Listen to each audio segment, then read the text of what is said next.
आजादी के 75 वर्ष पूर्ण होने पर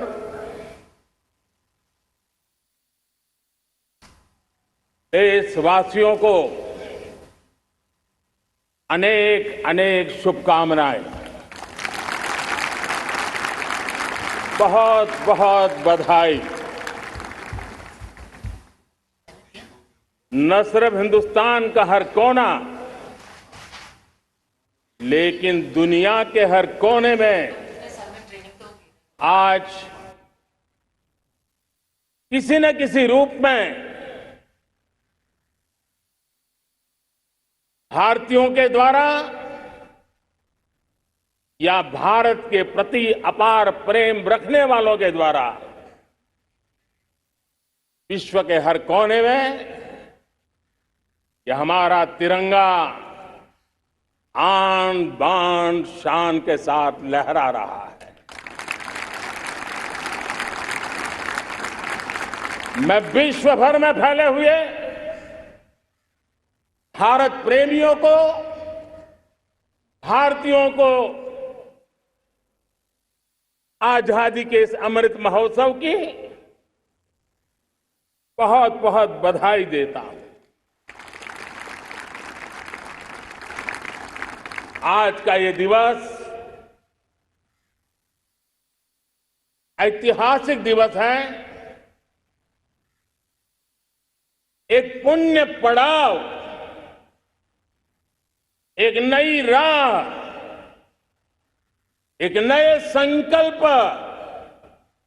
और नए सामर्थ्य के साथ कदम बढ़ाने का ये शुभ अवसर है।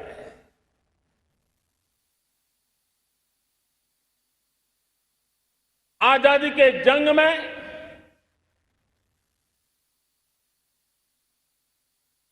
गुलामी का पूरा कालखंड संघर्ष में बीता है। हिंदुस्तान का कोई कोना ऐसा नहीं था, कोई काल ऐसा नहीं था जब देशवासियों ने सैकड़ों सालों तक गुलामी के खिलाफ जंग न किया हो, जीवन न खपाया हो, यातनाएं न झेली हो, आहुति न दी हो। आज हम सब देशवासियों के लिए ऐसे हर महापुरुष को, हर त्यागी को, हर बलिदानी को नमन करने का अवसर है, उनका ऋण स्वीकार करने का अवसर है और उनका स्मरण करते हुए उनके सपनों को जल्द से जल्द पूरा करने का संकल्प लेने का भी अवसर है।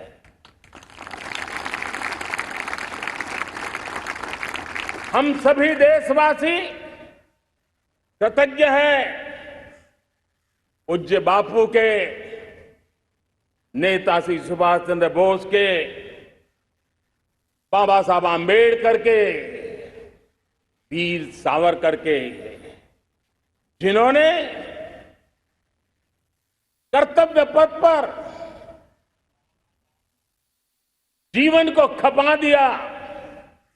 कर्तव्य पथ ही उनका जीवन पथ रहा।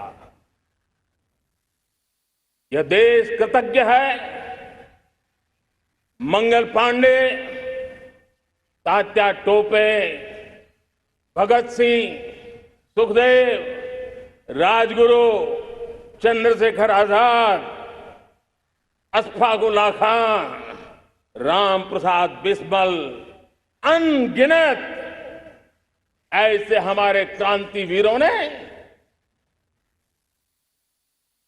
अंग्रेजों की हुकूमत की नींव हिला दी थी।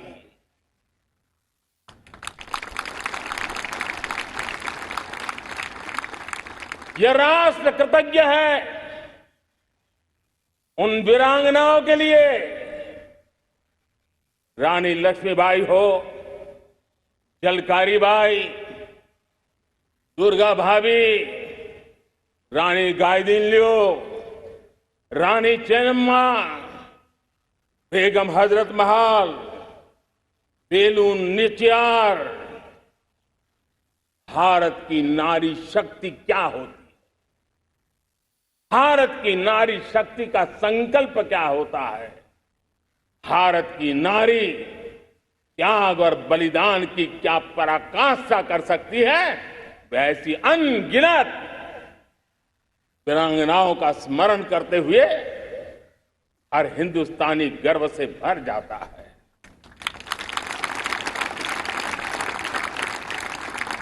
आजादी का जंग भी लड़ने वाले और आजादी के बाद देश बनाने वाले भी,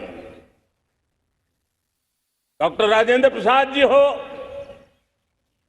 नेहरू जी हो, सरदार वल्लभ भाई पटेल, श्यामा प्रसाद मुखर्जी, लाल बहादुर शास्त्री, दीनदयाल उपाध्याय, जयप्रकाश नारायण, राम मनोहर लोहिया, आचार्य विनोबा भावे, नानाजी देशमुख, सुब्रमण्यम भारती, अनगिनत ऐसे महापुरुषों को आज नमन करने का अवसर है।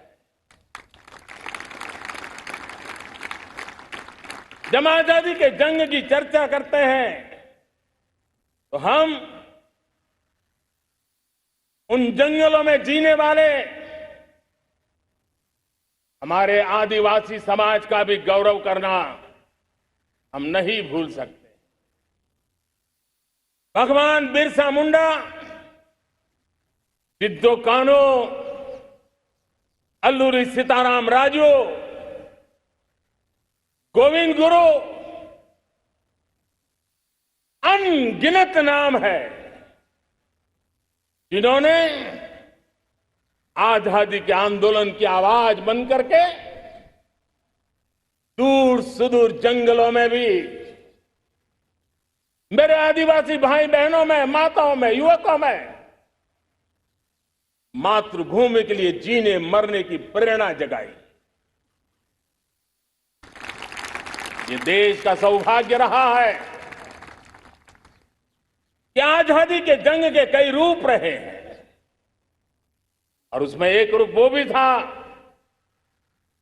जिसमें नारायण गुरु हो, स्वामी विवेकानंद हो, महर्षि अरविंदो हो, गुरुदेव रविंद्रनाथ टैगोर हो,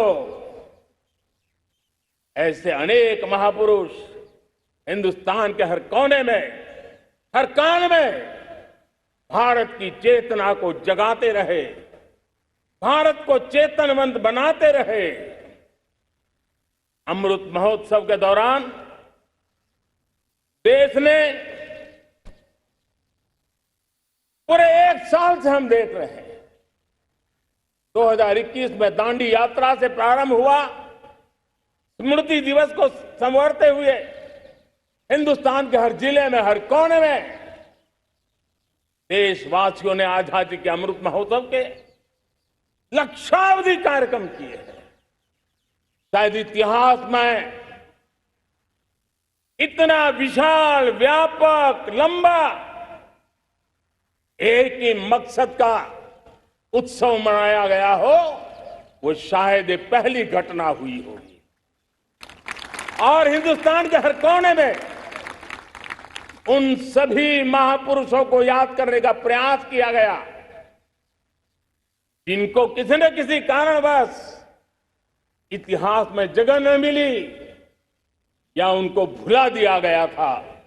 आज देश ने खोज करके हर कोने में ऐसे वीरों को, महापुरुषों को, त्यागियों को, बलिदानियों को, सत्याग्रहियों को याद किया, नमन किया। अमृत महोत्सव के दरमियान इन सभी महापुरुषों को नमन करने का अवसर रहा। कल 14 अगस्त को भारत ने विभाजन विभीषिका स्मृति दिवस भी बड़े भारी मन से हृदय के गहरे गांवों को याद करते हुए उन कोटि कोटि जनों ने बहुत कुछ सहन किया था, तिरंगे की शान के लिए सहन किया था, मातृभूमि की मिट्टी से मोहब्बत के कारण सहन किया था और धैर्य नहीं खोया था। भारत के प्रति प्रेम ने नई जिंदगी की शुरुआत करने का उनका संकल्प नमन करने योग्य है, प्रेरणा पाने योग्य है। आज जब हम आजादी का अमृत महोत्सव मना रहे हैं तो पिछले 75 साल में देश के लिए जीने मरने वाले, देश की सुरक्षा करने वाले, देश के संकल्पों को पूरा करने वाले, चाहे सेना के जवान हो, पुलिस के कर्मी हो, शासन में बैठे हुए ब्यूरोक्रेट्स हो, जनप्रतिनिधि हो, स्थानीय स्वराज की संस्थाओं के शासक प्रशासक रहे हो, राज्यों के शासक प्रशासक रहे हो, केंद्र के शासक प्रशासक रहे हो, 75 साल में इन सबके योगदान को भी आज स्मरण करने का अवसर है और देश के कोटि कोटि नागरिकों को भी, जिन्होंने 75 साल अनेक प्रकार की कठिनाइयों के बीच भी देश को आगे बढ़ाने के लिए अपने से जो हो सका वो करने का प्रयास किया है। मेरे प्यारे देशवासियों, 75 साल की हमारी ये यात्रा अनेक उतार चढ़ाव से भरी हुई है। सुख दुख की छाया मंडराती रही है और इसके बीच भी हमारे देशवासियों ने उपलब्धियां की है, पुरुषार्थ किया है, हार नहीं मानी है, संकल्पों को ओझल नहीं होने दिया है। और इसलिए, और ये भी सच्चाई है कि सैकड़ों सालों के गुलामी के कालखंड ने भारत के मन को, भारत के मानवीय की भावनाओं को गहरे घाव किए थे, गहरी चोटें पहुंचाई थी, लेकिन उसके भीतर एक जिद भी थी, एक जिजीविषा भी थी, एक जुनून भी था, एक जोम भी था। और उसके कारण अभावों के बीच में भी, उपहास के बीच में भी, और जब आजादी का जंग अंतिम चरण में था तो देश को डराने के लिए, निराश करने के लिए, हताश करने के लिए सारे उपाय किए गए थे। अगर आजादी आई, अंग्रेज चले जाएंगे तो देश टूट जाएगा, बिखर जाएंगे, लोग अंदर अंदर लड़ करके मर जाएंगे, कुछ नहीं बचेगा, अंधकार युग में भारत चला जाएगा। न जाने क्या क्या आशंकाएं व्यक्त की गई थी, लेकिन उनको पता नहीं था कि हिंदुस्तान की मिट्टी है, इस मिट्टी में वो सामर्थ्य है जो शासकों से भी परे सामर्थ्य का एक अंतर प्रभार लेकर के जीता रहा है, सदियों तक जीता रहा है। और उसी का परिणाम है, हमने क्या कुछ नहीं झेला। कभी अन्न का संकट झेला, कभी युद्ध के शिकार हो गए, आतंकवाद ने डगर डगर चुनौतियां पैदा की, निर्दोष नागरिकों को मौत के घाट उतार दिया गया, छद्म युद्ध चलते रहे, प्राकृतिक आपदाएं आती रही, सफलता विफलता, आशा निराशा, न जाने कितने पड़ाव आए हैं, लेकिन इन पड़ाव के बीच भी भारत आगे बढ़ता रहा। भारत की विविधता, जो औरों को भारत के लिए बोझ लगती थी, वो भारत की विविधता ही भारत की एक अनमोल शक्ति है, शक्ति का एक अटूट प्रवाह है। और दुनिया को पता नहीं था कि भारत के पास एक इनहेरेंट सामर्थ्य है, एक संस्कार सरिता है, एक मन मस्तिष्क का विचारों का बंधन है, और वो है भारत लोकतंत्र की जननी है, मदर ऑफ डेमोक्रेसी है। और जिनके जहन में लोकतंत्र होता है, वे जब संकल्प करके चल पड़ते हैं, वो सामर्थ्य दुनिया की बड़ी बड़ी सल्तनतों के लिए भी संकट का काल लेकर के आती है। ये मदर ऑफ डेमोक्रेसी, ये लोकतंत्र की जननी हमारे भारत ने सिद्ध कर दिया कि हमारे पास एक अनमोल सामर्थ्य है। मेरे प्यारे देशवासियों, 75 साल की यात्रा में आशाएं, अपेक्षाएं, उतार चढ़ाव सब कुछ के बीच में हर एक के प्रयास से हम जहां तक पहुंच पाए थे, पहुंचे थे। और 2014 में देशवासियों ने मुझे दायित्व दिया। आजादी के बाद जन्मा हुआ मैं पहला व्यक्ति था जिसको लाल किले से देशवासियों का गौरवगान करने का अवसर मिला था।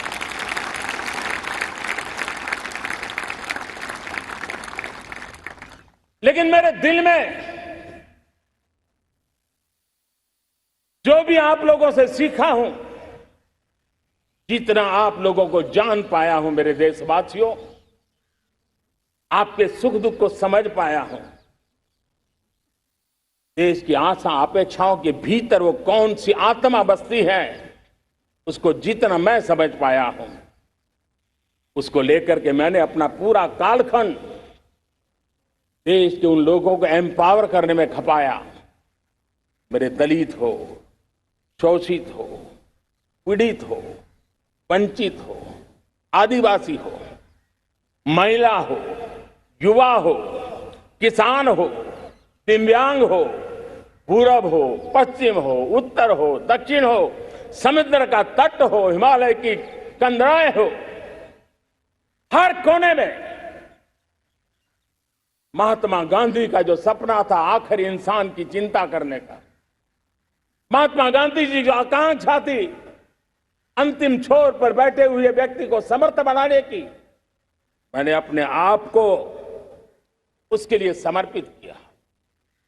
और उन 8 साल का नतीजा और आजादी के इतने दशकों का अनुभव आज 75 साल के बाद जब अमृत काल की ओर कदम रख रहे हैं, अमृत काल की ये पहली प्रभात है, तब मैं एक ऐसे सामर्थ्य को देख रहा हूं और जिससे मैं गौरव से भर जाता हूं। देशवासियों, मैं आज देश का सबसे बड़ा सौभाग्य ये देख रहा हूं कि भारत का जनमन आकांक्षी जनमन है। एस्पिरेशनल सोसाइटी किसी भी देश की बहुत बड़ी अमानत होती है और हमें गर्व है कि आज हिंदुस्तान के हर कोने में, हर समाज के हर वर्ग में, हर तबके में आकांक्षाएं उफान पर है।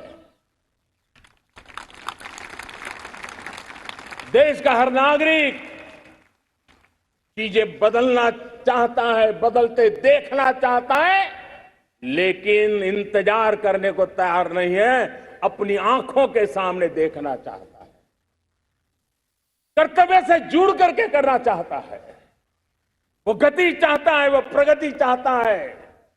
75 साल में संजोए हुए सारे सपने अपने ही आंखों के सामने पूरा करने के लिए वो लालायित है, उत्साहित है, उतावला भी है।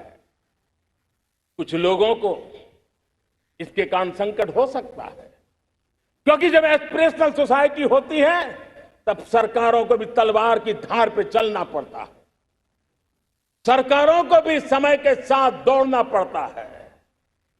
और मुझे विश्वास है, चाहे केंद्र सरकार हो, राज्य सरकार हो, स्थानीय स्वराज की संस्थाएं हो, किसी भी प्रकार की शासन व्यवस्था क्यों न हो, हर किसी को इन एस्पिरेशनल सोसाइटी को एड्रेस करना पड़ेगा। उनकी आकांक्षाओं के लिए हम ज्यादा इंतजार नहीं कर सकते। हमारे इस एस्पिरेशनल सोसाइटी ने लंबे अरसे तक इंतजार किया है, लेकिन अब वो अपनी आने वाली पीढ़ी को इंतजार में जीने के लिए मजबूर करने को तैयार नहीं है। और इसलिए ये अमृत काल का पहली प्रभात हमें उस एस्पिरेशनल सोसाइटी की आकांक्षाओं को पूरा करने के लिए एक बहुत बड़ा सुनहरा अवसर लेकर के आई है। मेरे प्यारे देशवासियों, हमने पिछले दिनों देखा है, एक और ताकत का हमने अनुभव किया है, और वो है भारत में एक सामूहिक चेतना का पुनर्जागरण हुआ है। एक सामूहिक चेतना का पुनर्जागरण। आजादी के इतने संघर्ष में से जो अमृत था वो अब संजोया जा रहा है, संकलित हो रहा है, संकल्प में परिवर्तित हो रहा है, पुरुषार्थ की पराकाष्ठा जुड़ रही है और सिद्धि का मार्ग नजर आ रहा है। ये चेतना, मैं समझता हूं कि चेतना का जागरण, ये पुनर्जागरण, ये हमारी सबसे बड़ी अमानत है। और ये पुनर्जागरण देखिए,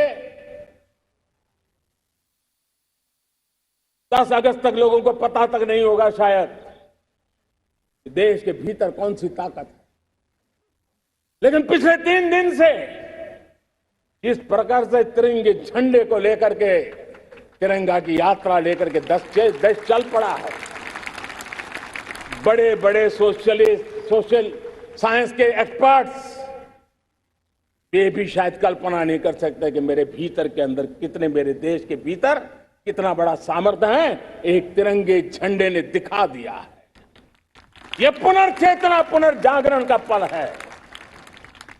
ये लोग समझ नहीं पाए हैं। जब देश जनता कर्फ्यू के लिए हिंदुस्तान का हर कोना निकल पड़ता है, तब उस चेतना की अनुभूति है।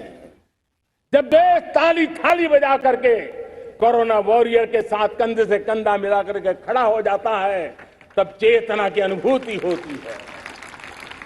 जब दिया जला करके कोरोना वॉरियर की शुभकामना देने के लिए देश निकल पड़ता है, तब उस चेतना की अनुभूति होती है। दुनिया कोरोना के कालखंड में वैक्सीन लेना या न लेना, वैक्सीन काम का है कि नहीं है, उस उलझन में जी रहा था। उस समय मेरे देश के गांव गरीब भी 200 करोड़ डोज दुनिया को चौंका देने वाला काम करके दिखा देते हैं। यही चेतना है, यही सामर्थ्य है। इस सामर्थ्य ने आज देश को एक नई ताकत दी है। मेरे प्यारे भाइयों बहनों, तीसरा एक महत्वपूर्ण सामर्थ्य मैं देख रहा हूं, जैसे एस्पिरेशनल सोसाइटी, जैसे पुनर्जागरण, वैसे ही आजादी के इतने दशकों के बाद पूरे विश्व का भारत की तरफ देखने का नजरिया बदल चुका है। विश्व भारत की तरफ गर्व से देख रहा है, अपेक्षा से देख रहा है। समस्याओं का समाधान भारत की धरती पर दुनिया खोजने लगी है। दोस्तों, विश्व का ये बदलाव, विश्व की सोच में ये परिवर्तन 75 साल की हमारी अनुभव यात्रा का परिणाम है। हम जिस प्रकार से संकल्पों लेकर चल पड़े हैं, दुनिया इसे देख रही है और आखिरकार विश्व भी उम्मीदें लेकर के जी रहा है। उम्मीदें पूरे करने का सामर्थ्य कहां पड़ा है वो उसे दिखने लगा है। मैं इसे त्रिशक्ति के रूप में देखता हूं, 3 सामर्थ्य के रूप में देखता हूं। और ये त्रिशक्ति है एस्पिरेशन की, पुनर्जागरण की और विश्व की उम्मीदों की। और इसे पूरा करने के लिए हम जानते हैं दोस्तों, आज दुनिया में एक विश्वास जगने में मेरे देशवासियों की बहुत बड़ी भूमिका है। 130 करोड़ देशवासियों ने कई दशकों के अनुभव के बाद स्थिर सरकार का महत्व क्या होता है, राजनीतिक स्थिरता का महत्व क्या होता है, पॉलिटिकल स्टेबिलिटी दुनिया में किस प्रकार की ताकत दिखा सकती है, नीतियों में कैसा सामर्थ्य होता है, उन नीतियों पर विश्व का कैसे भरोसा बनता है, ये भारत ने दिखाया है और दुनिया भी इसे समझ रही है। और हम जब राजनीतिक स्थिरता हो, नीतियों में गतिशीलता हो, निर्णयों में तेजी हो, सर्वव्यापकता हो, सर्वसमावेशकता हो, तो विकास के लिए हर कोई भागीदार बनता है। हमने सबका साथ सबका विकास का मंत्र लेकर के हम चले थे, लेकिन देखते ही देखते देशवासियों ने सबका विश्वास और सबका प्रयास से उसमें और रंग भर दिए हैं।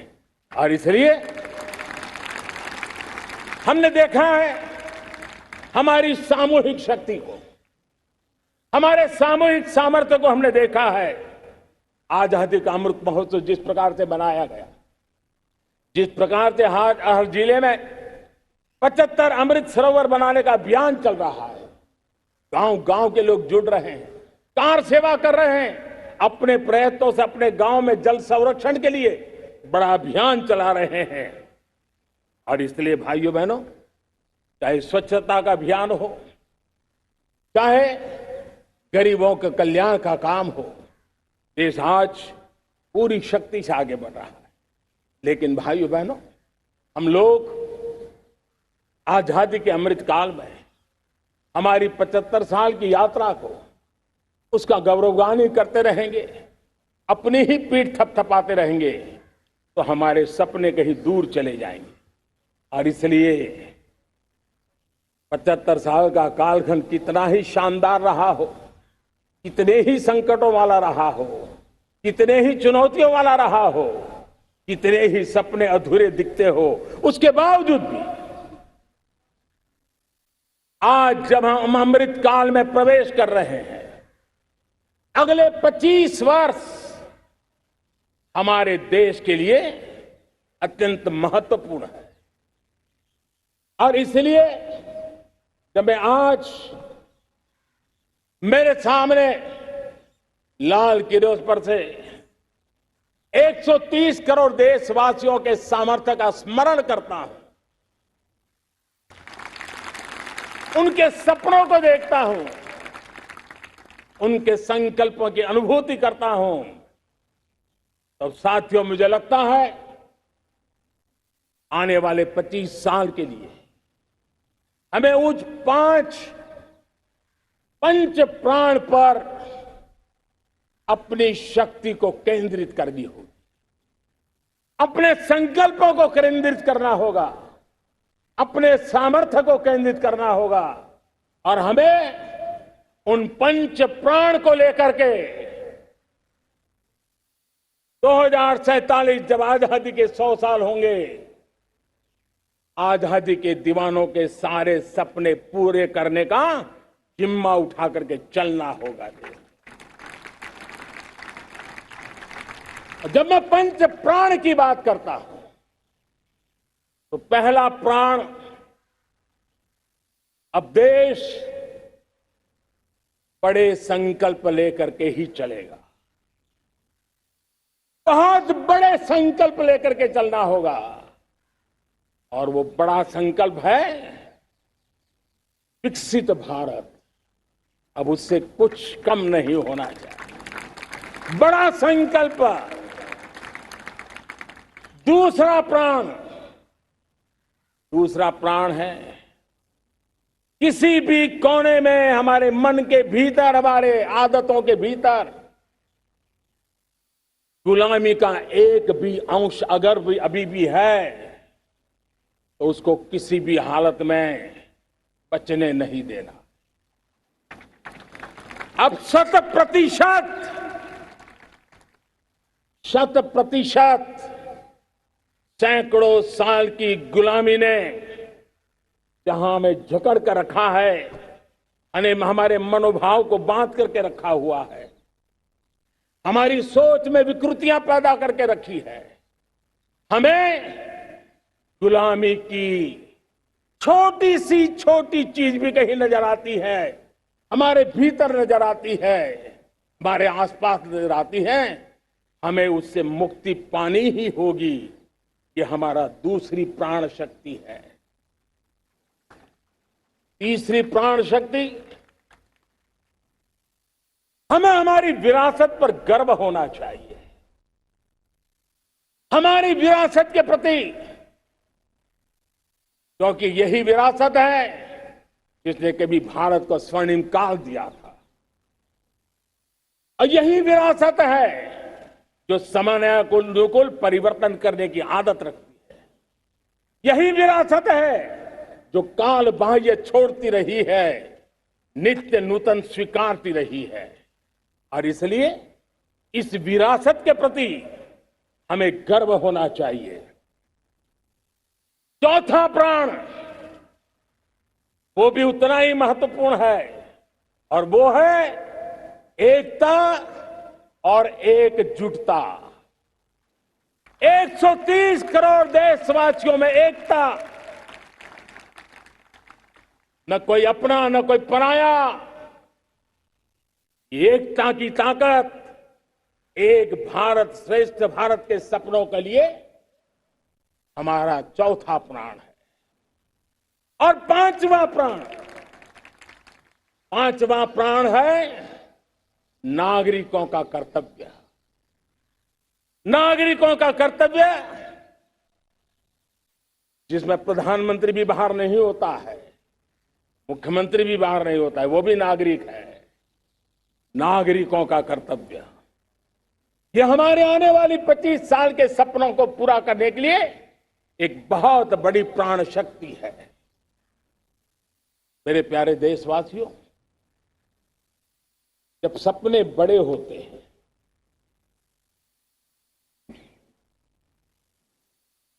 जब संकल्प बड़े होते हैं, तो पुरुषार्थ भी बहुत बड़ा होता है, शक्ति भी बहुत बड़ी मात्रा में जुट जाती है। अब कोई कल्पना कर सकता है कि देश 40-42 के कालखंड को याद कीजिए। देश उठ खड़ा हुआ था, किसी ने हाथ में झाड़ू लिया था, किसी ने तकली ली थी, किसी ने रेंटिया लिया था, किसी ने सत्याग्रह का मार्ग चुना था, किसी ने संघर्ष का मान चुना था, किसी ने क्रांति की वीरता का रास्ता चुना था। लेकिन संकल्प बड़ा था आजादी, और ताकत देखिए, बड़ा संकल्प था तो आजादी लेके रहे। हम आजाद हो गए। अगर संकल्प छोटा होता, सीमित होता, तो शायद आज भी संघर्ष करने के दिन चालू रहते। लेकिन संकल्प बड़ा था तो हमने हासिल भी किया। मेरे प्यारे देशवासियों, अब आज जब अमृत काल की पहली प्रभात है, तो हमें इस 25 साल में विकसित भारत बना के रहना है। अपनी आंखों के सामने और जो 20, 22, 25 साल के नौजवान मेरे देश के मेरे सामने हैं, मेरे देश के नौजवानों, जब देश आजादी के 100 साल मनाएगा तब आप 50-55 के हुए होंगे। मतलब आपके जीवन का ये स्वर्णिम काल, आपकी उम्र के ये 25-30 साल भारत के सपनों को पूरा करने का काल है। आप संकल्प लेकर के मेरे साथ चल पड़िए साथियों, तिरंगे झंडे की शपथ लेकर के चल पड़िए। हम सब पूरी ताकत से लगे आए। बड़ा संकल्प, मेरा देश विकसित देश होगा, डेवलप कंट्री होगा। विकास के हर पैरामीटर में हम मानव केंद्रीय व्यवस्था को विकसित करेंगे। हमारे केंद्र में मानव होगा, हमारे केंद्र में के मानव की आशा आकांक्षाएं होगी। हम जानते हैं भारत जब बड़े संकल्प करता है तो करके भी दिखाता है। जब मैंने यहां स्वच्छता की बात कही थी मेरे पहले भाषण में, देश चल पड़ा, जिससे जहां हो सका स्वच्छता की ओर आगे बढ़ा और गंदगी के प्रति नफरत एक स्वभाव बनता गया।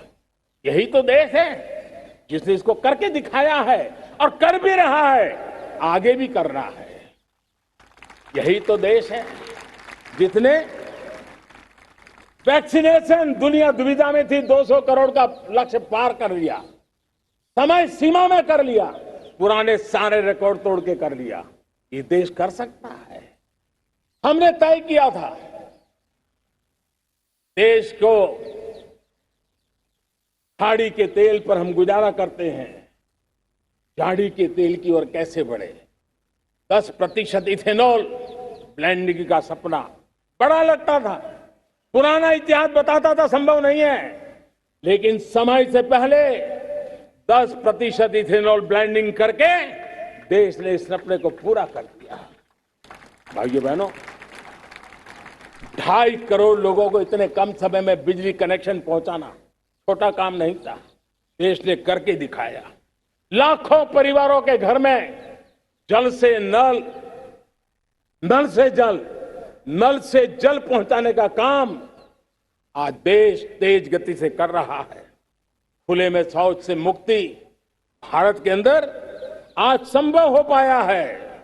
मेरे प्यारे देशवासियों, अनुभव कहता है एक बार हम सब संकल्प लेकर के चल पड़े तो हम निर्धारित लक्ष्यों को पार कर सकते। रिन्यूएबल एनर्जी का लक्ष्य हो, देश में नए मेडिकल कॉलेज बनाने का इरादा हो, डॉक्टरों की तैयारी करवानी हो, हर क्षेत्र में पहले से गति बहुत बड़ी है।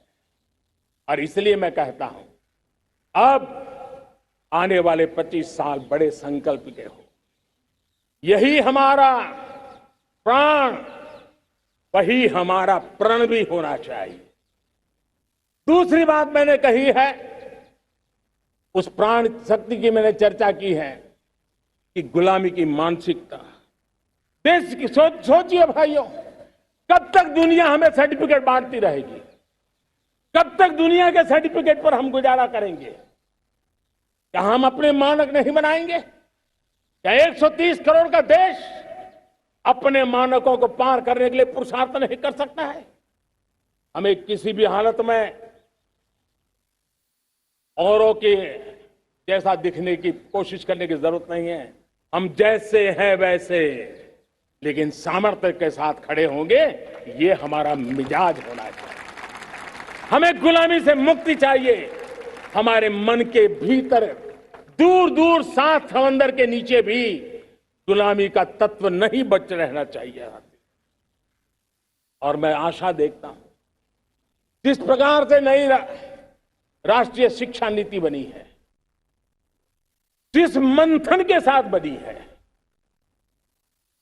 कोटि कोटि लोगों के विचार प्रवाह को संकलित करते हुए बनी है, और भारत की धरती की जमीन से जुड़ी हुई शिक्षा नीति बनी।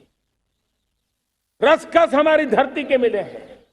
हमने जो कौशल्य पर बल दिया है, ये एक ऐसा सामर्थ्य है जो हमें गुलामी से मुक्ति की ताकत देगा। हमने देखा है कभी कभी तो हमारी टैलेंट भाषा के बंधनों में बन जाती है। ये गुलामी की मानसिकता का परिणाम है। हमें हमारे देश की हर भाषा पे गर्व होना चाहिए।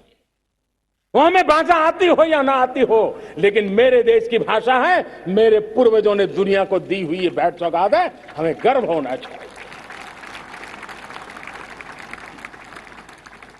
मेरे साथियों, आज डिजिटल इंडिया का रूप हम देख रहे हैं, स्टार्टअप देख रहे हैं। कौन लोग हैं? ये वो टैलेंट है जो टियर 2, टियर 3 सिटी में किसी गांव गरीब के परिवार में बसे हुए लोग हैं। ये हमारे नौजवान है जो आज नई नई खोज के साथ दुनिया के सामने आ रहे हैं। गुलामी की मानसिकता हमें उसे तिलांजलि देनी पड़ेगी, अपने सामर्थ्य पे भरोसा करना होगा। दूसरी एक बात जो मैंने कही, तीसरी मेरी प्राण शक्ति की बात है, वो है हमारी विरासत पर हमें गर्व होना चाहिए। जब हम अपनी धरती से जुड़ेंगे, जब हम अपनी धरती से जुड़ेंगे, तभी तो ऊंचा उड़ेंगे।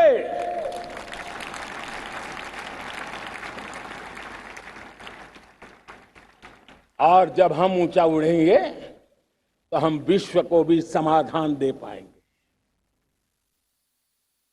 हमने देखा है जब हम अपनी चीजों पे गर्व करते हैं। आज दुनिया होलिस्टिक हेल्थ केयर की चर्चा कर रही है, लेकिन जब होलिस्टिक हेल्थ केयर की चर्चा करती है तो उसकी नजर भारत के योग पर जाती है, भारत के आयुर्वेद पर जाती है, भारत की होलिस्टिक लाइफस्टाइल के पर जाती है। ये हमारी विरासत है, हम जो दुनिया को दे रहे हैं। दुनिया आज उससे प्रभावित हो रही है। अब हमारी ताकत देखिए, हम वो लोग हैं जो प्रकृति के साथ जीना जानते हैं, प्रकृति को प्रेम करना जानते हैं। आज विश्व पर्यावरण की जो समस्याओं से जूझ रहा है, हमारे पास वो विरासत है। ग्लोबल वार्मिंग की समस्याओं के समाधान का रास्ता हम लोगों के पास है, हमारे पूर्वजों ने दिया हुआ है। जब हम लाइफस्टाइल की बात करते हैं, एनवायरमेंट फ्रेंडली लाइफस्टाइल की बात करते हैं, हम लाइफ मिशन की बात करते हैं, तो दुनिया का ध्यान आकर्षित करते हैं। हमारे पास ये सामर्थ्य है। हमारा बड़ा धान, मोटा धान, मिलेट, हमारे यहां तो घर घर की चीज रही है। ये हमारी विरासत है। हमारे छोटे किसानों के परिश्रम से छोटी छोटी जमीन के टुकड़ों में फलने फूलने वाली हमारे धान, आज दुनिया अंतर्राष्ट्रीय स्तर पर मिलेट ईयर मनाने के लिए आगे बढ़ रही है। मतलब हमारी विरासत को आज दुनिया, हम उस पर गर्व करना सीखे। हमारे पास दुनिया को बहुत कुछ देना है। हमारे फैमिली वैल्यूज, विश्व के सामाजिक तनाव की जब चर्चा हो रही है, व्यक्तिगत तनाव की चर्चा होती है तो लोगों को योग दिखता है, सामूहिक तनाव की बात होती है तब भारत की पारिवारिक व्यवस्था दिखती है। संयुक्त परिवार की एक पूंजी सदियों से हमारी माताओं बहनों के त्याग बलिदान के कारण परिवार नाम की जो व्यवस्था विकसित हुई, ये हमारी विरासत है। इस विरासत पर हम गर्व कैसे करें? हम तो वो लोग हैं जो जीव में भी शिव देखते हैं। हम वो लोग हैं जो नर में नारायण देखते हैं। हम वो लोग हैं जो नारी तो नारायणी कहते हैं। हम वो लोग हैं जो पौधे में परमात्मा देखते हैं।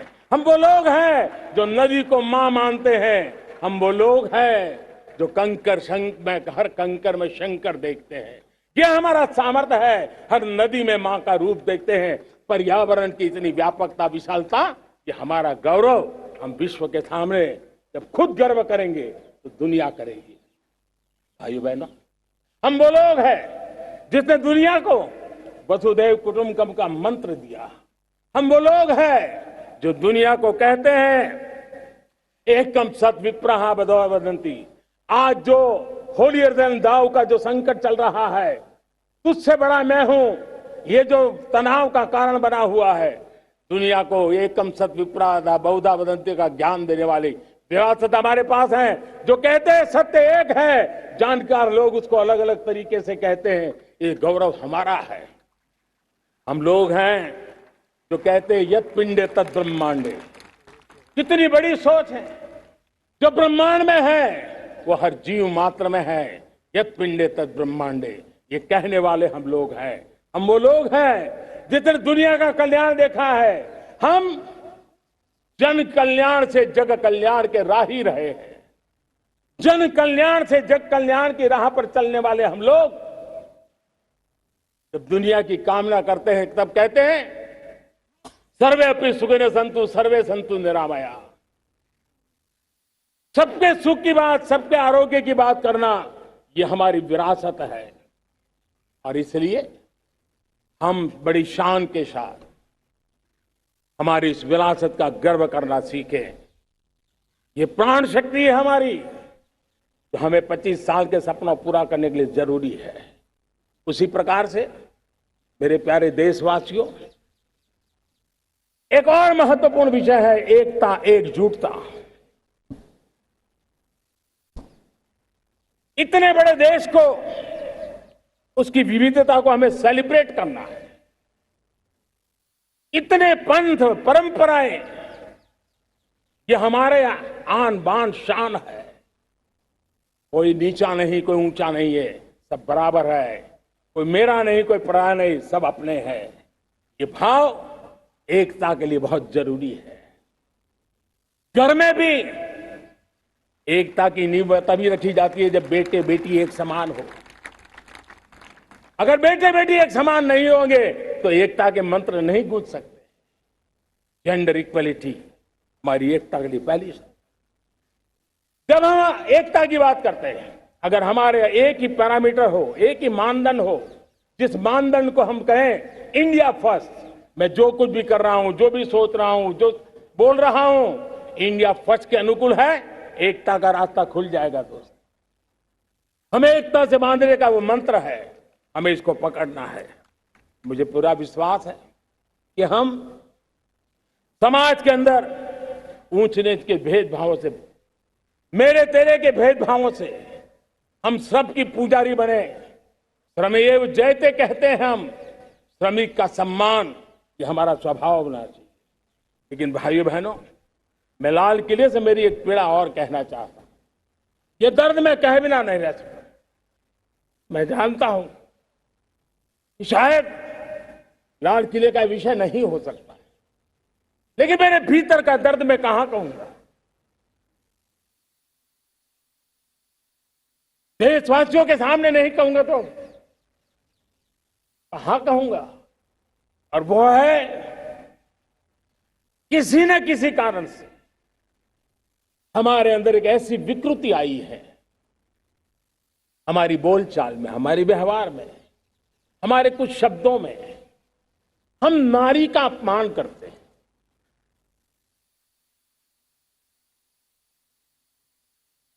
क्या हम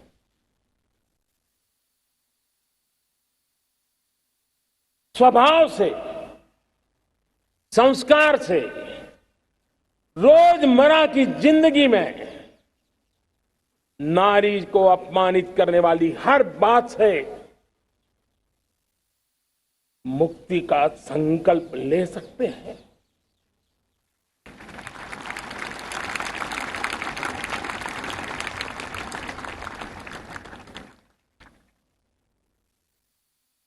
नारी का गौरव राष्ट्र के सपने पूरे करने में बहुत बड़ी पूंजी बनने वाला है।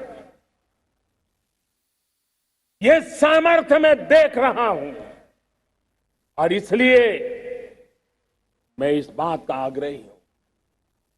मेरे प्यारे देशवासियों, मैं 5वीं प्राण शक्ति की बात करता हूं और वो 5वीं प्राण शक्ति है नागरिक का कर्तव्य। दुनिया में जिन जिन देशों ने प्रगति की है, जिन जिन देशों ने कुछ अचीव किया है, व्यक्तिगत जीवन में भी जिसने अचीव किया है, कुछ बातें उभर करके सामने आती हैं। एक, अनुशासित जीवन। दूसरा, कर्तव्य के प्रति समर्पण। व्यक्ति की जीवन की सफलता हो, समाज की हो, परिवार की हो, राष्ट्र की हो, ये मूलभूत मार्ग है, ये मूलभूत प्राण शक्ति है। और इसलिए हमें कर्तव्य पर बल देना ही होगा।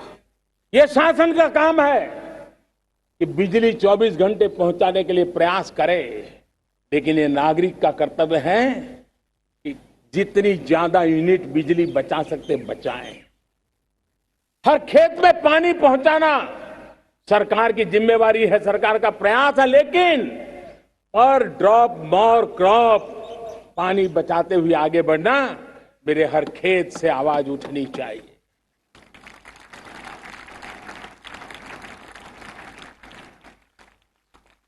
केमिकल मुक्त खेती, ऑर्गेनिक फार्मिंग, प्राकृतिक खेती, ये हमारा कर्तव्य है। साथियों, चाहे पुलिस हो या पीपल हो, शासक हो या प्रशासक हो, ये नागरिक कर्तव्य से कोई अछूता नहीं हो सकता। हर कोई अगर नागरिक के कर्तव्यों को निभाएगा तो मुझे विश्वास है कि हम इच्छित लक्ष्य को प्राप्त करने में समय से पहले सिद्धि प्राप्त कर सकते हैं। मेरे प्यारे देशवासियों, आज महर्षि अरविंदो की जन्म जयंती भी है। मैं उस महापुरुष के चरणों में नमन करता हूं, लेकिन हमें उस महापुरुष को याद करना होगा जिन्होंने कहा था, स्वदेशी से स्वराज, स्वराज से सुराज। ये उनका मंत्र है। हम सबको सोचना होगा कि हम कब तक दुनिया के और लोगों पर निर्भर रहेंगे। क्या हमारे देश का अन्न की आवश्यकता हो, हम आउटसोर्स कर सकते हैं क्या? जब देश ने तय कर लिया कि हमारा पेट हम खुद भरेंगे, देश ने करके दिखाया कि नहीं दिखाया? एक बार संकल्प लेते हैं तो होता है दोस्त। और इसलिए आत्मनिर्भर भारत, ये हर नागरिक का, हर सरकार का, समाज के हर इकाई का ये दायित्व बन जाता है। ये आत्मनिर्भर भारत, ये सरकारी एजेंडा, सरकारी कार्यक्रम नहीं है। ये समाज का जन आंदोलन है जिसे हमें आगे बढ़ाना है। मेरे साथियों, आज जब ये बात हमने सुनी, आजादी के 75 साल के बाद जिस आवाज को सुनने के लिए हमारे कान तरस रहे थे, 75 साल के बाद वो आवाज सुनाई दी है। 75 साल के बाद लाल किले पर से तिरंगे को सलामी देने का काम पहली बार मेड इन इंडिया तोप ने किया है। कौन हिंदुस्तानी होगा जिसको ये बात, एक आवाज उसे नई प्रेरणा, ताकत नहीं दी? और इसलिए मेरे प्यारे भाई बहनों, मैं आज मेरे देश के सेना के जवानों का हृदय से अभिनंदन करना चाहता हूं। मेरी आत्मनिर्भर की बात को संगठित स्वरूप में, साहस के स्वरूप में मेरी सेना के जवानों ने, सेना नायकों ने जिस जिम्मेवारी के साथ कंधे पे उठाया है, मैं उनको जितनी सैल्यूट करूं उतनी कम है दोस्त। उनको आज मैं सलाम करता हूं, क्योंकि सेना का जवान मौत को मुट्ठी में लेकर के चलता है। मौत और जिंदगी के बीच में कोई फासला ही नहीं होता है, और तब बीच में वो डट करके खड़ा होता है। और वो मेरा सेना का जवान तय करे कि हम 300 ऐसी चीजों आप लिस्ट करते हैं जो हम विदेश से नहीं लाएंगे हमारे देश की। ये संकल्प छोटा नहीं है। मुझे इस संकल्प में भारत के आत्मनिर्भर भारत के उज्जवल भविष्य के वो बीज मैं देख रहा हूं जो इस सपने को वटवृक्ष में परिवर्तित करने वाले हैं। सैल्यूट, सैल्यूट मेरे सेना के अधिकारियों को, सैल्यूट।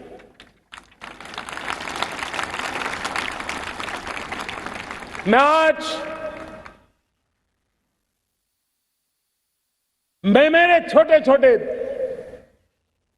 बालकों को 5 साल 7 साल की आयु के बालक, उनको भी सैल्यूट करना चाहता,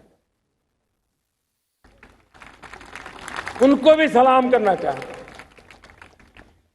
जब देश के सामने चेतना जगी, मैंने सैकड़ों परिवारों से सुना है 5-5, 7 साल के बच्चे घर में कह रहे हैं कि अब हम विदेशी खिलौने से नहीं खेलते। 5 साल का बच्चा घर में विदेशी खिलौने से नहीं खेलेंगे। ये जब संकल्प करता है ना,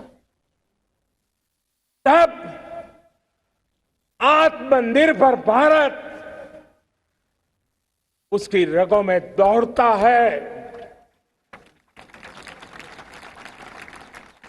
आप देखिए, पीएलआई स्कीम 1 लाख करोड़ रुपया दुनिया के लोग हिंदुस्तान में अपना नसीब आजमाने आ रहे हैं, टेक्नोलॉजी लेकर के आ रहे हैं, रोजगार के नए अवसर बना रहे हैं।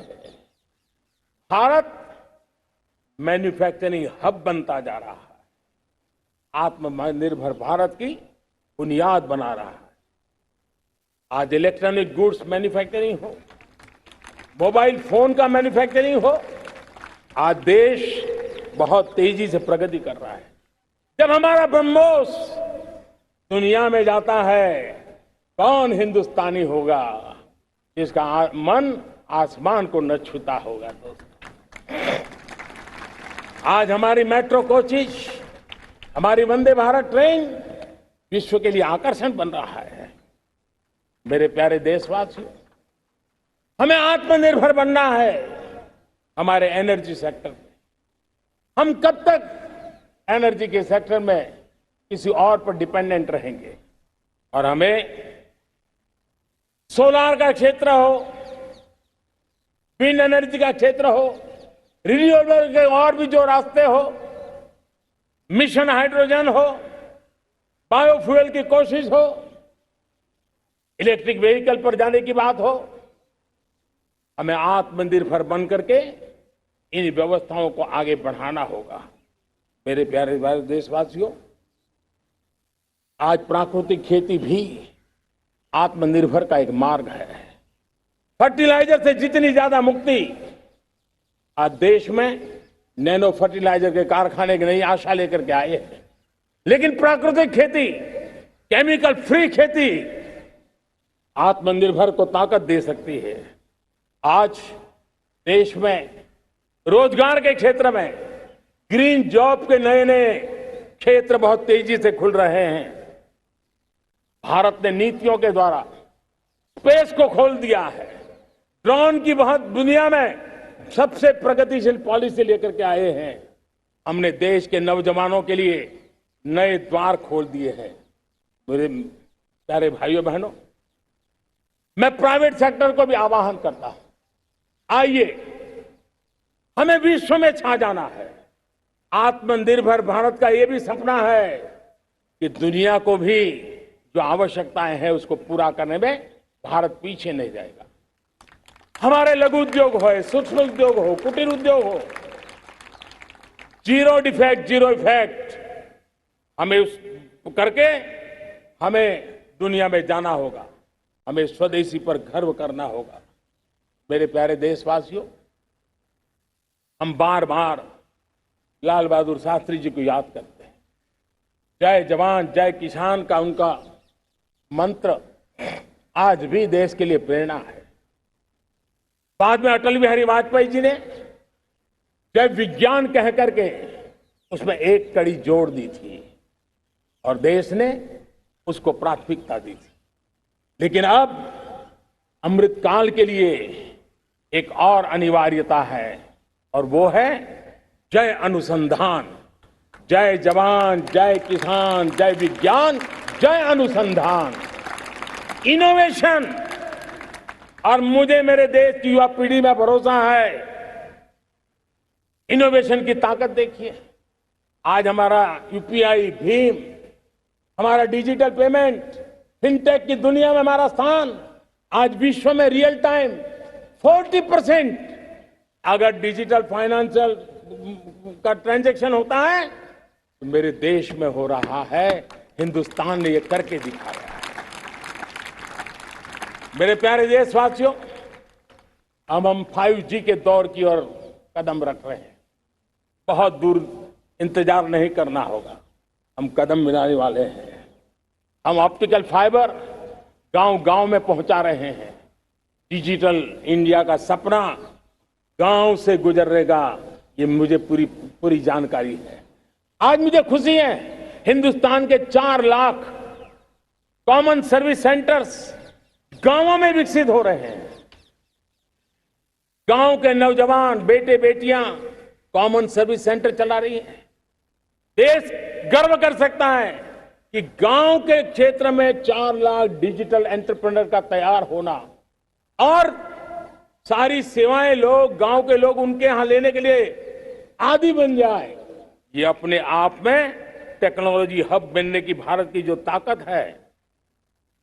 मेरे प्यारे देशवासियों, ये जो डिजिटल इंडिया का मूवमेंट है, जो सेमीकंडक्टर की ओर हम कदम मार रहे हैं, 5G की ओर कदम मार रहे हैं, ऑप्टिकल फाइबर का नेटवर्क बिछा रहे हैं, ये सिर्फ आधुनिकता की पहचान ऐसा नहीं है। 3 बड़ी ताकतें इसके अंदर समाहित है। शिक्षा में आमूलचूल क्रांति, ये डिजिटल माध्यम से आने वाली है। स्वास्थ्य सेवाओं में आमूलचूल क्रांति डिजिटल से आने वाली है। कृषि जीवन में भी बहुत बड़ा बदलाव डिजिटल से आने वाला है।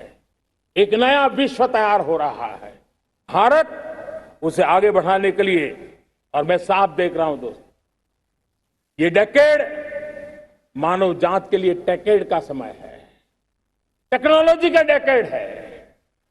भारत के लिए तो ये डेकेड जिसका मन टेक्नोलॉजी से जुड़ा हुआ है, आईटी की दुनिया में भारत ने अपना एक लोहा बनवा लिया है, तो ये डेकेड का सामर्थ्य भारत के प्यास है। हमारा अटल इनोवेशन मिशन, हमारे इंक्यूबेशन सेंटर, हमारे स्टार्टअप एक नया पूरा क्षेत्र का विकास कर रहे हैं। युवा पीढ़ी के लिए नए अवसर लेकर के आ रहे हैं। स्पेस मिशन की बात हो, हमारा डीप ओशन मिशन की बात हो, समुद्र की गहराई में जाना हो या हमें आसमान को छूना हो, ये नए क्षेत्र हैं जिसको लेकर के हम आगे बढ़ रहे हैं। मेरे प्यारे देशवासियों, हम इस बात को न भूलें, और भारत ने सदियों से देखा हुआ है, जैसे देश में कुछ नमूना रूप कामों की जरूरत होती है, कुछ बड़ी बड़ी ऊंचाइयों की जरूरत होती है, लेकिन साथ साथ धरातल पर मजबूती बहुत आवश्यक होती है। भारत की आर्थिक विकास की संभावनाएं धरातल की मजबूती से जुड़ी हुई, और इसलिए हमारे छोटे किसान, उनका सामर्थ्य, हमारे छोटे उद्यमी, उनका सामर्थ्य, हमारे लघु उद्योग, कुटीर उद्योग, सूक्ष्म उद्योग, रेहड़ी पटरी वाले लोग, घरों में काम करने वाले लोग, ऑटो रिक्शा चलाने वाले लोग, बस सेवाएं देने वाले लोग, ये समाज का जो सबसे बड़ा तबका है, इसका सामर्थ्यवान होना भारत के सामर्थ्य की गारंटी है। और इसलिए हमारे आर्थिक विकास की ये जो मूलभूत जमीनी ताकत है, उस ताकत को सर्वाधिक बल देने की दिशा में हमारा प्रयास चल रहा है। मेरे प्यारे देशवासियों, हमारे पास 75 साल का अनुभव है। हमने 75 साल में कई सारी सिद्धियां भी प्राप्त की हैं। हमने 75 साल के अनुभव में नए सपने भी संजोए हैं, नए संकल्प भी लिए हैं। लेकिन अमृतकाल के लिए हमारे मानव संसाधन का ऑप्टिमम आउटकम कैसे हो, हमारी प्राकृतिक संपदा का ऑप्टिमम आउटकम कैसे हो, इस लक्ष्य को लेकर के हमें चलना है। और तब मैं पिछले कुछ सालों से अनुभव से कह चाहता हूं, आपने देखा होगा आज अदालत के अंदर देखिए, हमारी वकील के क्षेत्र में काम करने वाले हमारी नारी शक्ति किस ताकत के साथ नजर आ रही है। आप ग्रामीण क्षेत्र में जनप्रतिनिधि के रूप में देखिए, हमारी नारी शक्ति किस मिजाज से, समर्पित भाव से अपनी गांवों की समस्याओं को सुलझाने में लगी हुई है। आज ज्ञान का क्षेत्र देख लीजिए, विज्ञान का क्षेत्र देख लीजिए, हमारे देश की नारी शक्ति सिरमौर नजर आ रही है। आज हम पुलिस में देखें, हमारी नारी शक्ति लोगों की सुरक्षा की जिम्मेवारी उठा रही है। हम जीवन के हर क्षेत्र में देखें, खेलकूद का मैदान देखें या युद्ध की भूमि देखें, भारत की नारी शक्ति एक नए सामर्थ्य, नए विश्वास के साथ आगे आ रही है। मैं इसको भारत की 75 साल की जो यात्रा में जो योगदान है, उसमें अब कई गुना योगदान आने वाले 25 साल में मैं मेरी नारी शक्ति का देख रहा हूं, मेरी माताओं बहनों का, मेरी बेटियों का देख रहा हूं। और इसलिए ये सारे हिसाब किताब से ऊपर है, सारे आपके पैरामीटर से अतिरिक्त है। हम इस पर जितना ध्यान देंगे, हम जितने ज्यादा अवसर हमारी बेटियों को देंगे, जितनी सुविधाएं हमारी बेटियों के लिए केंद्रित करेंगे, आप देखना वो हमें बहुत कुछ लौटा करके देगी। वो देश को इस ऊंचाई पर ले जाएगी। इस अमृत काल में जो सपने पूरे करने में जो मेहनत लगने वाली है, अगर हमारी नारी शक्ति की मेहनत जुड़ जाएगी, व्यापक रूप से जुड़ जाएगी, तो हमारी मेहनत कम होगी, हमारा समय सीमा भी कम हो जाएगी, हमारे सपने और तेजस्वी होंगे, और ओजस्वी होंगे, और दैदीप्यमान होंगे। और इसलिए आइए साथियों, हम जिम्मेवारियों को लेकर आगे बढ़े। मैं आज भारत के संविधान के निर्माताओं का भी धन्यवाद करना चाहता हूं। तो उन्होंने जो हमें फेडरल स्ट्रक्चर दिया है, उसके स्पिरिट को बनाते हुए, उसकी भावनाओं का आदर करते हुए, हम कंधे से कंधा मिला करके इस अमृत काल में चलेंगे तो सपने साकार होकर के रहेंगे। कार्यक्रम भिन्न हो सकते हैं, कार्यशैली भिन्न हो सकती है, लेकिन संकल्प भिन्न नहीं हो सकते। राष्ट्र के लिए सपने भिन्न नहीं हो सकते। आइए हम एक ऐसे युग के अंदर आगे बढ़े। मुझे याद है जब मैं गुजरात का मुख्यमंत्री था, केंद्र में हमारे विचार की सरकार नहीं थी, लेकिन मेरे गुजरात में हर जगह पे मैं एक ही मंत्र लेके चलता था कि भारत के विकास के लिए गुजरात का विकास, भारत का विकास हम कहीं पर भी हो, हम सबके मन मस्तिष्क में रहना चाहिए।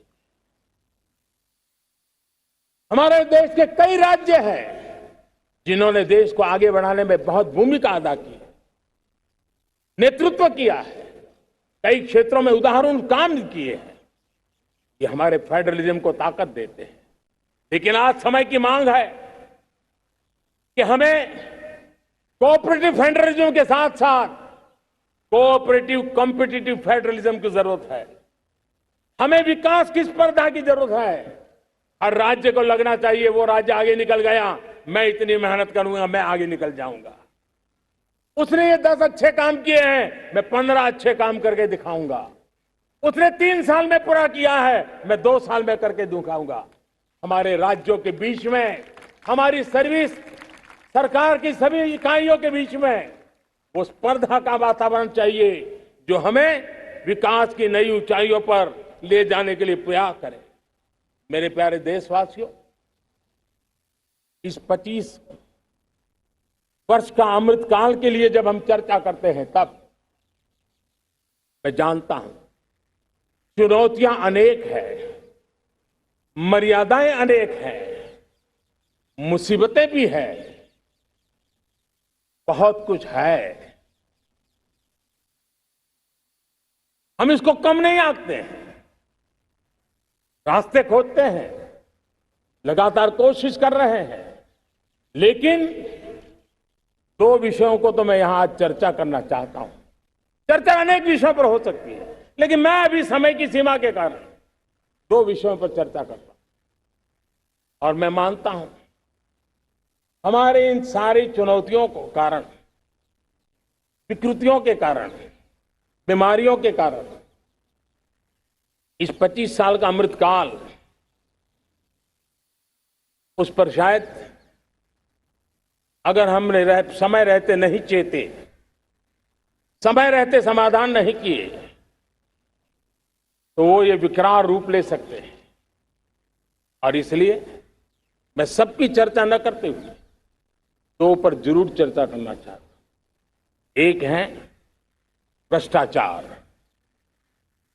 दूसरा है भाई भतीजावाद, परिवारवाद।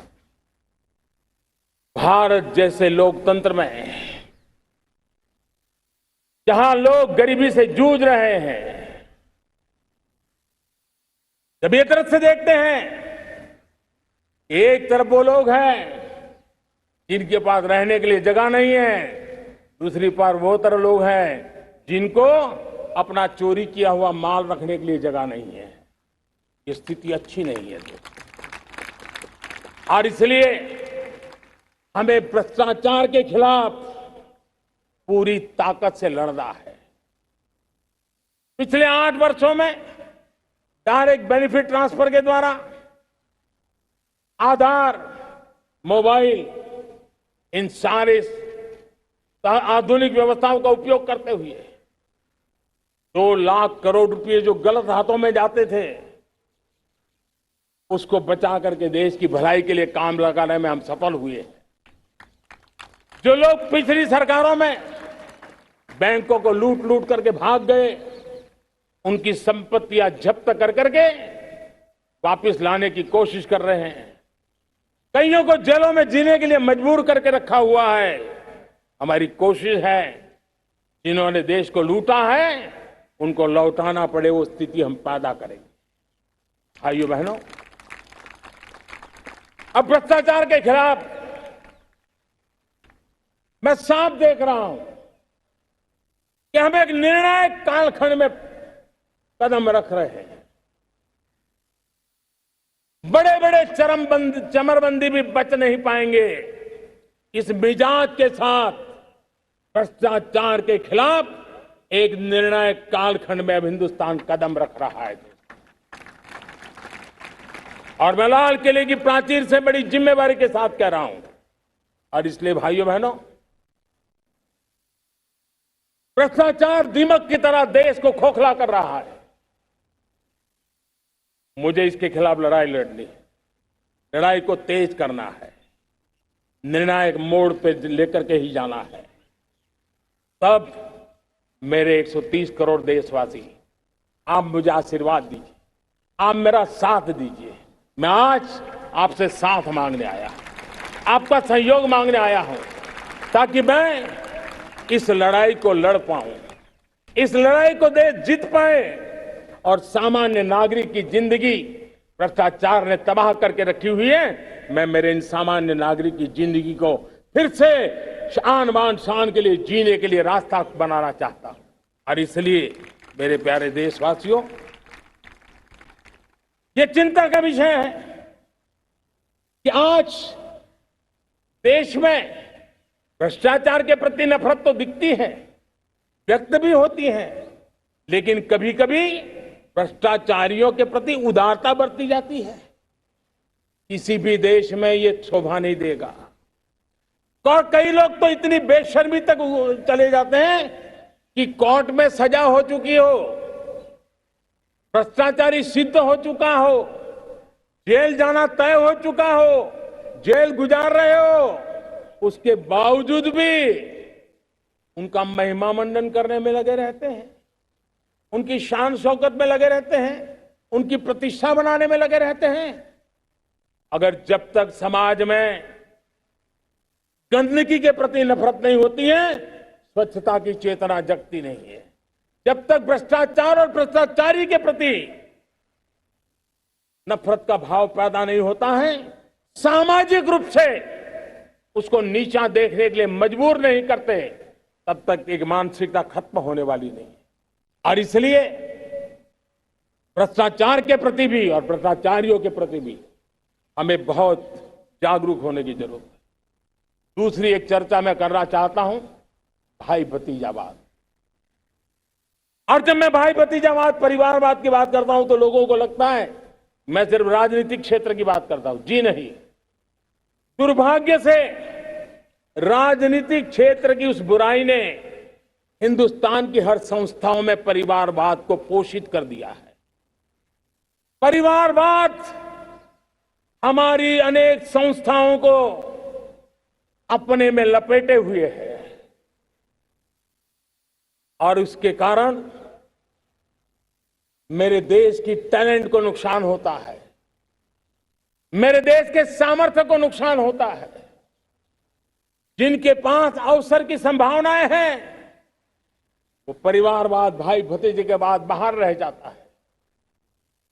भ्रष्टाचार का भी कारण ये भी एक बन जाता है, ताकि उसका कोई भाई भतीजे के कार्य आसरा नहीं है तो लगता है चलो भाई कहीं से खरीद करके के जगह बना लूं।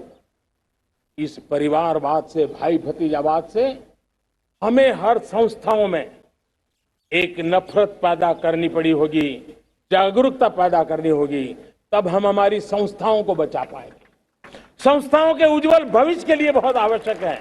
उसी प्रकार से राजनीति में भी परिवारवाद ने देश के सामर्थ्य को सबसे सारा अन्याय किया है। परिवारवादी राजनीति परिवार की भलाई के लिए होती है, उसको देश की भलाई से कोई लेना देना नहीं होता है। और इसलिए लाल किले की प्राचीर से तिरंगे झंडे के आन बान शान के नीचे भारत के संविधान का स्मरण करते हुए मैं देशवासियों को खुले मन से कहना चाहता हूं, आइए हिंदुस्तान के राजनीति के शुद्धिकरण के लिए भी, हिंदुस्तान की सभी संस्थाओं के शुद्धिकरण के लिए भी हमें देश को इस परिवारवादी मानसिकता से मुक्ति दिला करके योग्यता के आधार पर देश को आगे ले जाने की ओर बढ़ना होगा। यह अनिवार्यता है, वरना हर किसी का मन कुंठित रहता है कि मैं उसके लिए योग्य था, मुझे नहीं मिला क्योंकि मेरा कोई चाचा, मामा, पिता, दादा, दादी, नाना, नानी कोई वहां थे नहीं। ये मनस्थिति किसी भी देश के लिए अच्छी नहीं। मेरे देश के नौजवानों, मैं आपके उज्जवल भविष्य के लिए, आपके सपनों के लिए, मैं भाई भतीजावाद के खिलाफ लड़ाई में आपका साथ चाहता हूं। परिवारवादी राजनीति के खिलाफ लड़ाई में मैं आपका साथ चाहता हूं। ये संवैधानिक जिम्मेवारी मानता हूं मैं, ये लोकतंत्र की जिम्मेवारी मानता हूं मैं, ये लाल किले के प्राचीर से कही गई बात की ताकत में मानता हूं। और इसलिए मैं आज आपका अवसर चाहता हूं। हमने देखा पिछले दिनों खेलों में, ऐसा तो नहीं है कि देश के पास पहले प्रतिभाएं नहीं रही होंगी, ऐसा तो नहीं है कि खेलकूद की दुनिया में हिंदुस्तान के नौजवान, हमारे बेटे बेटियां कुछ कर नहीं सकते, लेकिन सिलेक्शन भाई भतीजेवाद की चैनल से गुजरते थे और उसके कारण वो खेल के मैदान तक, उस देश तक तो पहुंच जाते थे।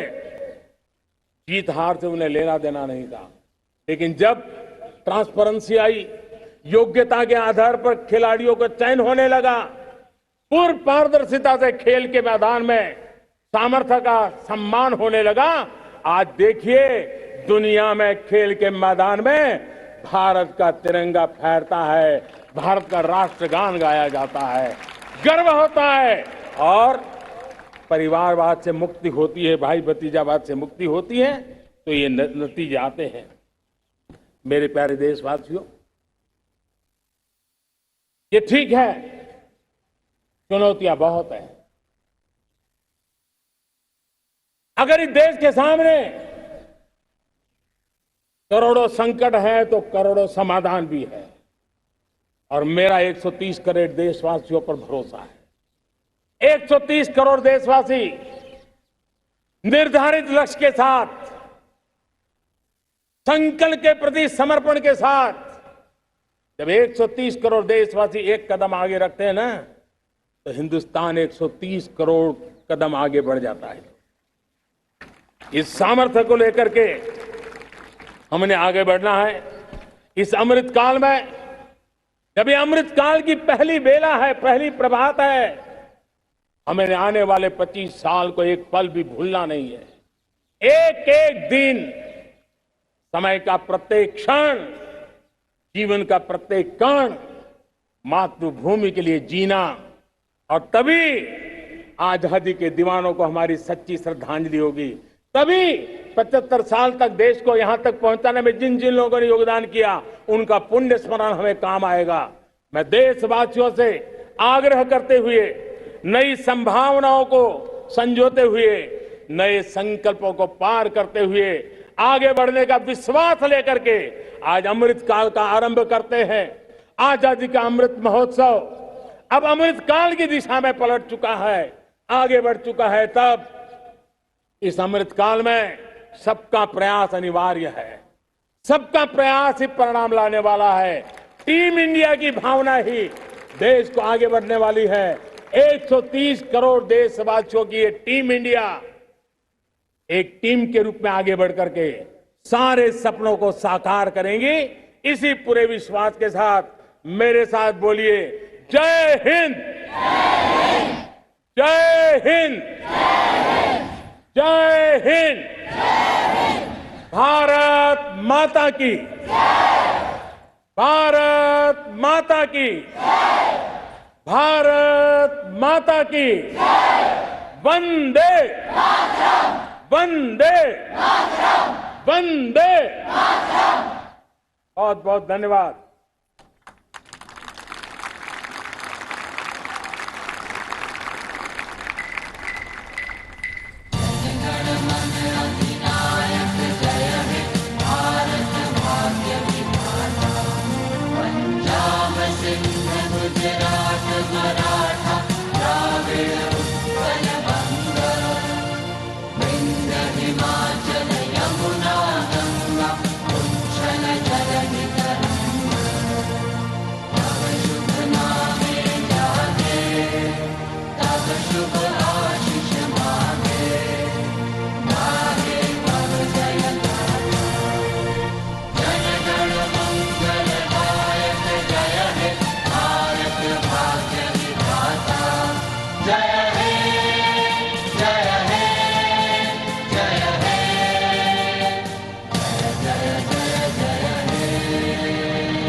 प्रधानमंत्री जी देश से आलोकित आपके संबोधन के लिए और भारत की नई जय यात्रा का मार्ग प्रशस्त करने के लिए बहुत बहुत धन्यवाद। Prime Minister Narendra Modi addressing the nation, talking about